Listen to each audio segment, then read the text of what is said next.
আসসালামু আলাইকুম। আজকে আমি দেখাবো আমার মেজ বোনের বাড়িতে যে ফল গাছ রয়েছে, ফল গাছগুলো দেখানোর চেষ্টা করতেছি আপনাদের। এই যে একটা বড় সবেদা গাছ, সবেদায় বড় গেছে, অনেকগুলো সবেদা হয়েছে।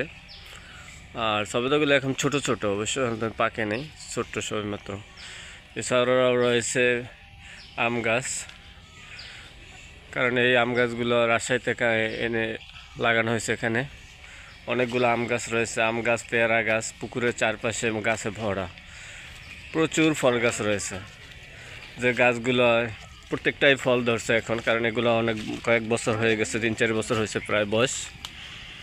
এই যে আম গাছগুলো, এগুলো আমার ভাইয়েরা রাজশাহী থেকে আনছে। তারপরে এই যে হলো কাঁঠাল গাছ, প্রত্যেকটা সিজনে সময় এগুলো আসলে ফল ধরে। পুকুরের চারপাশে গাছে ভরা, আমরা গাছ, ওই পাশটা আছে আমরা গাছ ভরা। আর পুকুরটি অনেক বড়, চারপাশে বাউন্ডারি করা আছে। ওই যে আমি দেখাইতে পারতেছি, ওই যে বাউন্ডারি চিনা যাচ্ছে। অনেক বড় একটা পুষ্করিণী। এই পুষ্করিণীতে আসলে অনেক মাছও রয়েছে, বিভিন্ন প্রকারের।